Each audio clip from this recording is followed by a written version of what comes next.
الرحمن الرحيم إن الحمد لله نحمده ونستعينه ونستغفره ونستهديه ونعوذ بالله من شرور أنفسنا ومن سيئات أعمالنا من يهده الله فهو المهتدي ومن يضلل فلن تجد له وليا مرشدا وأشهد أن لا إله إلا الله وحده لا شريك له وأشهد أن سيدنا وحبيبنا محمدا عبده ورسوله اللهم صل وسلم وبارك عليه وعلى آله وصحبه أجمعين إن الله وملائكته يصلون على النبي يا أيها الذين آمنوا صلوا عليه وسلموا تسليما اللهم صل على محمد وعلى آل محمد كما صليت على إبراهيم وعلى آل إبراهيم وبارك على محمد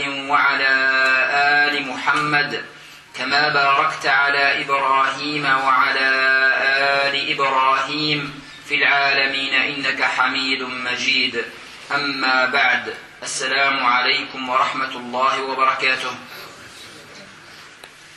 Aujourd'hui, la khutbah va concerner un sujet qui est le fait de pratiquer et de passer de la théorie à la pratique de la religion musulmane. Il faut toujours transformer les connaissances en action et ne pas rester juste au niveau intellectuel, au niveau de la culture générale islamique. Il faut que nos connaissances passent en action et il faut agir dans sa vie et ne pas accumuler les connaissances et la science sans agir pour le bien de l'islam et des musulmans et pour son propre bien. Allah subhanahu wa ta'ala a révélé le Coran pour qu'il soit appliqué par chaque musulman dans sa vie quotidienne et non pas juste une théorie. Allah mentionne les vrais croyants, il parle d'eux en disant ceux qui fuient les fausses divinités pour ne pas les adorer et qui reviennent vers leur Seigneur. Annonce-leur qu'ils auront accès à la félicité, au paradis, faisant l'heureuse annonce à mes serviteurs qui, écoutez bien, à mes serviteurs qui écoutent mes paroles et se conforment à ce qu'elles contiennent de meilleur. Donc, fais une bonne annonce à mes serviteurs qui écoutent mes paroles et se conforment à ce qu'elles contiennent de meilleur. Ce sont ceux-là que Dieu dirige, ce sont ceux-là qui sont doués d'intelligence. Donc, il faut se conformer à la parole de Dieu. Le Coran n'a pas été révélé pour la culture générale, non pas pour raconter des histoires uniquement, mais pour que ces histoires soient pour nous des leçons, des pratiques dans notre vie, pour guider notre vie vers Allah subhanahu wa ta'ala. Il faut que, quand on écoute le Coran, on se sente concerné et on applique, on se conforme à ce que nous dit Allah subhanahu wa ta'ala dans son livre. Quand Allah nous dit ce qu'elle contient de meilleur, on sait que le Coran est la meilleure parole, c'est la parole d'Allah subhanahu wa ta'ala. Mais ça veut dire que chacun selon son niveau et qu'il faut parfois prioriser les actions dans sa vie. On ne peut pas prendre le Coran, tout le Coran d'un seul coup, et qu'il faut suivre la meilleure parole, celle qui est la mieux adaptée à son contexte, pour s'améliorer et appliquer le reste petit à petit. Donc c'est pour ça qu'Allah subhanahu wa ta'ala nous dit ce qu'elles contiennent de meilleur. Quand le musulman entend la parole d'Allah subhanahu wa ta'ala, Ya ayyuhalladhina amanu, Allah nous dit dans le Coran, Ya ayyuhalladhina amanu, il nous appelle, il dit Ya ayyuhannas, ô vous les humains. Donc normalement à chaque fois quand j'entends Ya ayyuhalladhina amanu ou Ya ayyuhannas, je me sens concerné. Il ne faut pas se dire ça c'est pour les autres. Non, Allah s'adresse à toi. Quand Allah dit oh les croyants, faites ça ou ne faites pas ça, Allah s'adresse à toi-même. Il faut que tu te sentes concerné par la parole de Dieu et par cet appel et non pas c'est pour les autres, moi je ne suis pas dans cette situation. Quand le musulman entend la parole de Dieu, oh les croyants, il doit se sentir concerné. La pire situation est celle de ceux qui ordonnent le bien aux autres et ne se conforment pas eux-mêmes à ce bien-là. Ils disent aux gens de faire le bien, mais eux-mêmes, ils sont loin de ce bien. Ça, c'est la mauvaise situation. Et Allah dit dans son livre saint, « Ô vous qui croyez, ou vous les croyants, pourquoi dites-vous ce que vous ne faites pas? Pourquoi dites-vous, vous ordonnez aux gens, vous dites des choses et vous ne les appliquez pas dans votre vie? Pourquoi dites-vous ce que vous ne faites pas? C'est une chose abominable auprès de Dieu que vous disiez ce que vous ne faites pas. » C'est quelque chose, c'est un péché énorme, grave, de dire des choses, de connaître des choses, et peut-être même de conseiller les gens de faire des choses, tandis que toi-même, tu ne les appliques pas. Tu es loin de ces enseignements et tu les donnes aux gens. Ça, c'est une situation très très grave et qu'il faut faire attention. Quand on donne un conseil aux gens, au moins on essaie de se conformer en premier avant de le faire, avant de le dire. Aussi les paroles de notre bien-aimé Muhammad sallallahu alayhi wa sallam, ces paroles ne doivent pas rester juste des théories. D'ailleurs, c'est Allah qui nous le dit, subhanahu wa ta'ala. Allah nous ordonne de suivre le prophète sallallahu alayhi wa sallam, d'obéir à ses ordres. Allah nous dit, par exemple, dans Surat An-Nisa, si nous envoyons un prophète, c'est uniquement pour qu'on lui obéisse, pour que les gens obéissent à ce prophète ou à ce messager. Ce n'est pas uniquement pour raconter des histoires ou faire de la culture générale. Allah nous dit, si nous envoyons un prophète, c'est uniquement pour qu'on lui obéisse avec l'aide du Seigneur, avec l'aide d'Allah subhanahu wa ta'ala. Illa liyuta'a bi'idhnillah. Les versets qui nous ordonnent de suivre la parole du prophète sallallahu alayhi wa sallam sont énormes dans le Coran. Et l'exemple du prophète est pour nous un exemple à suivre, un modèle à suivre. Tout ce que le prophète sallallahu alayhi wa sallam dit ou fait ou confirme, pour nous, ça fait partie de sa tradition. Et celui qui suit la tradition du prophète sallallahu alayhi wa sallam, il est sur le droit chemin, incha'Allah. Le grand savant, Al-Fudayl ibn Iyad, dit « Allah a fait descendre le Coran pour qu'on l'applique dans notre vie, Mais certains se sont contentés de le lire sans l'appliquer. Certains font de la lecture du Coran un objectif en soi. Certes, on a une ibada, c'est une adoration lire le Coran, c'est une bonne chose, c'est une très très bonne chose. Mais l'objectif, c'est de le comprendre et de l'appliquer. Au-delà de la lecture, le comprendre et de l'appliquer. Voilà ce que le Fudayl nous dit. Allah a fait descendre le Coran pour qu'on l'applique dans notre vie. Mais certains se sont contentés de le lire sans l'appliquer. Qu'est-ce que nous disons nous aujourd'hui? On est même loin de la lecture. On n'est même pas au stade de la lecture. On se contente d'afficher le Coran, de prendre quelques cadres où il y a des versets coraniques avec une belle calligraphie. On les affiche sur les murs de nos maisons et on croit que c'est bon, on a tout fait. Par rapport au Coran, c'est bon, moi je respecte le Coran. J'ai Ayat al-Kursi qui est affiché sur mon mur. J'ai Qul a'udhu bi rabbil falaq, Qul a'udhu bi rabbin nas. Mais il ne s'agit pas d'afficher le Coran sur les murs. Le Coran doit s'imprégner dans les cœurs et dans la pratique. C'est ça le rôle réel du Coran. C'est pour les vivants et non pas uniquement pour les morts. Et c'est pas pour l'accrocher sur les murs, mais pour l'accrocher dans le cœur et l'appliquer dans sa vie de tous les jours. Voilà ce que le Coran doit faire dans notre vie. Il doit changer notre vie. Voilà ce que la parole d'Allah subhanahu wa ta'ala doit faire dans notre vie. Donc le Fudayl parle de son époque. Les gens lisent le Coran sans le mettre en pratique. Aujourd'hui, on ne le lit même pas. On n'est même pas au premier niveau. Il faut d'abord le lire, le comprendre et le mettre en pratique. Nous, on ne commence même pas à le lire. Et si on le lit, c'est pas pour l'appliquer. Donc, c'est pour ça qu'il faut avancer.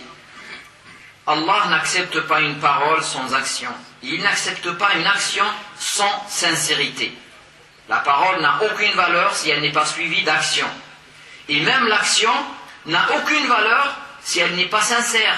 Si je fais l'action pour que les gens disent de moi, cette action n'a aucune valeur. Il faut que l'action soit sincère, faite uniquement pour Allah subhanahu wa ta'ala. C'est cette action qu'Allah accepte. Le prophète sallallahu alayhi wa sallam est pour nous un modèle à suivre. Aïcha radiyallahu anha dit Le prophète disait souvent pendant son inclinaison et sa prosternation, pendant le ruku' et le sujoud, qu'est-ce qu'il disait sallallahu alayhi wa sallam? Gloire à toi mon Seigneur, pardonne-moi. Gloire à toi mon Seigneur, pardonne-moi. Subhanaka Allahumma rabbana wa bihamdik, Allahumma ighfirli. Donc le prophète sallallahu alayhi wa sallam disait souvent ça pendant le ruku' et pendant le sujoud. Aïcha l'a entendu, et notamment après la révélation de sourate al-Nasr, la sourate de Idha ja'a nasrullahi wal fath. Et quand on lit cette sourate, Allah à la fin, qu'est-ce qu'il ordonne à son prophète sallallahu alayhi wa sallam? Il dit فَسَبِّحْ بِحَمْدِ رَبِّكَ وَاسْتَغْفِرْهِ فَسَبِّحْ بِحَمْدِ رَبِّكَ وَاسْتَغْفِرْهِ. Donc c'est pour ça que le prophète, qu'est-ce qu'il dit? Subhanaka Allahumma rabbana wa bihamdik, Allahumma ighfirli. Donc il applique ce que Allah lui demande de faire. Regardez, même le prophète sallallahu alayhi wa sallam, dès qu'il reçoit un ordre, il le met en pratique. Donc pendant son sujoud, il multiplie cette parole, cette demande, cette invocation.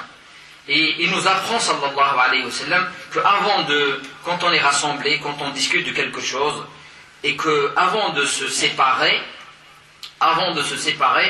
le prophète sallallahu alayhi wa sallam nous apprend une invocation. Il nous dit que celui qui dit cette invocation, Allah efface ses mauvaises paroles, ses péchés qu'il a pu acquérir pendant cette réunion ou pendant cette assemblée. Subhanaka Allahumma wa bihamdik, nashhadu an la ilaha illa ant, nastaghfiruka wa natubu ilayk. Et ça aussi c'est dans le sens de Idha ja'a nasrullahi wal fath, dans le sens que quand Allah ordonne à son prophète sallallahu alayhi wa sallam de glorifier Dieu et de lui demander pardon. Donc avant de se disperser, avant de partir dans une assemblée, on dit gloire à toi mon Dieu, j'atteste qu'il n'y a de Dieu que toi, je te demande pardon et je reviens vers toi. Wa atubu ilayk.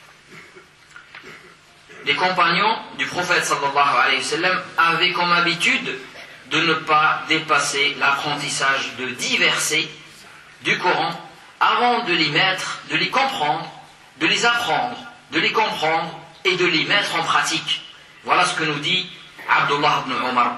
Il disait, les compagnons du prophète sallallahu alayhi wa sallam avaient comme habitude d'apprendre 10 versets du Coran, de les comprendre et de les mettre en pratique, et de ne pas les dépasser si on ne les a pas mis en pratique.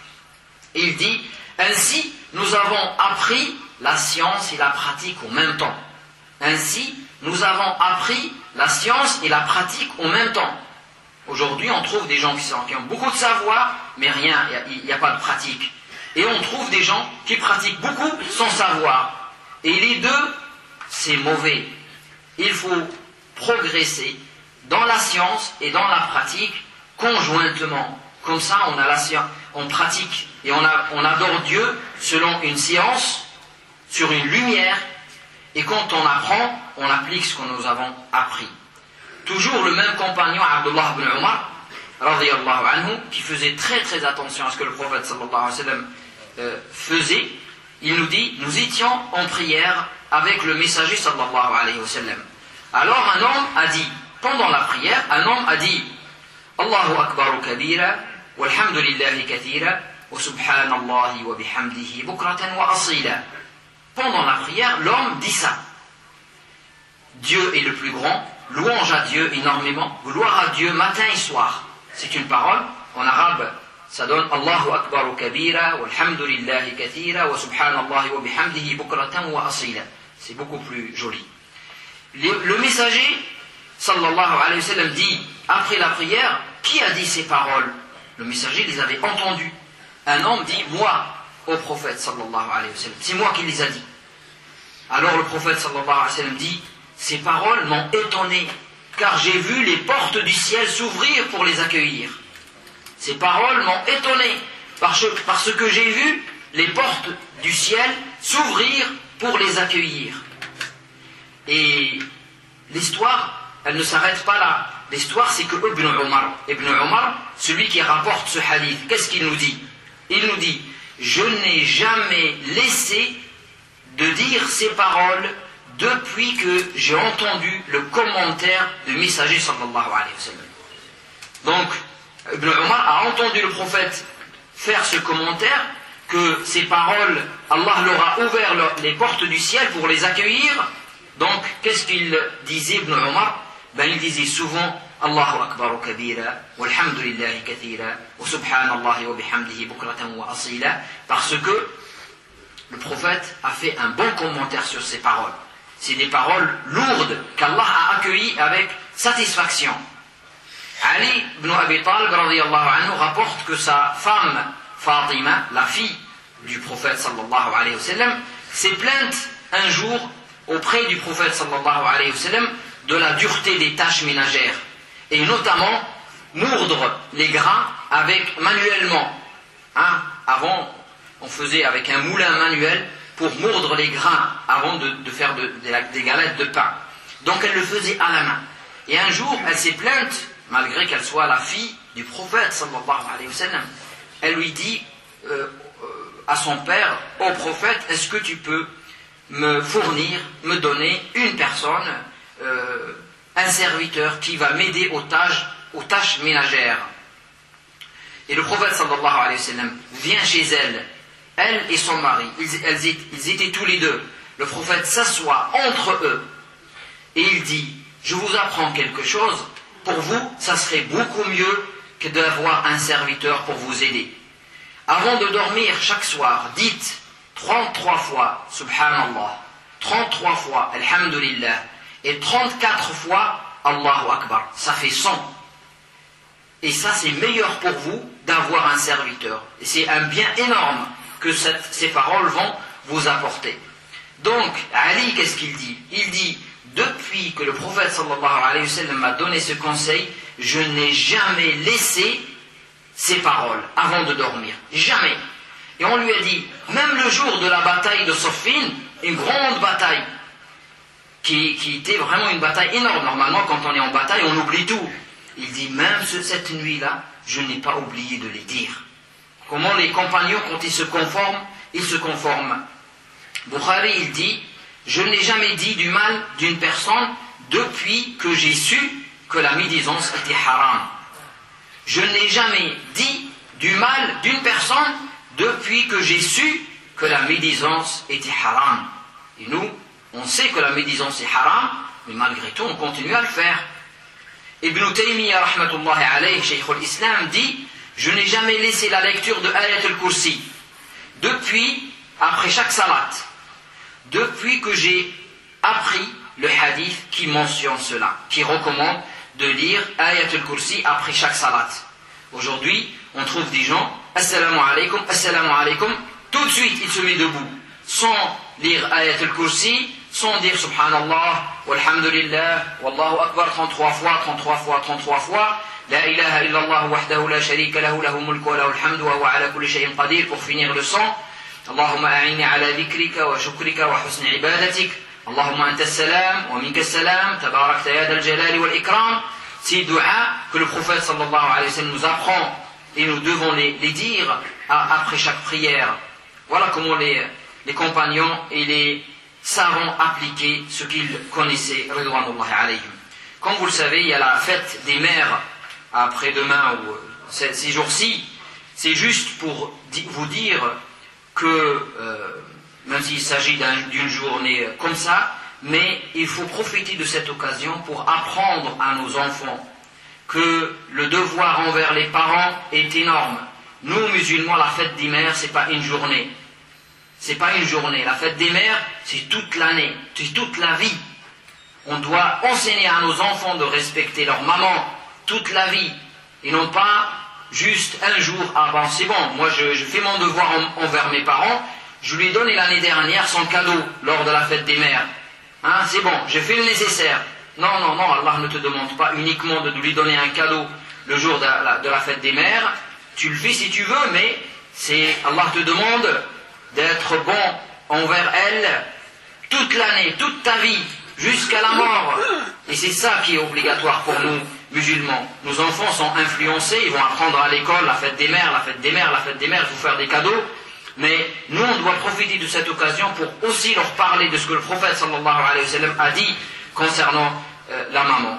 أقول قولي هذا وأستغفر الله العظيم لي ولكم فاستغفروه إنه هو الغفور الرحيم. اللهم اغفر ذنوبنا واستر عيوبنا واجعلنا من عبادك الصالحين. سبحانك اللهم وبحمدك نشهد أن لا إله إلا أنت نستغفرك ونتوب إليك. سبحان ربك رب العزة عما يصفون وسلام على المرسلين والحمد لله رب العالمين.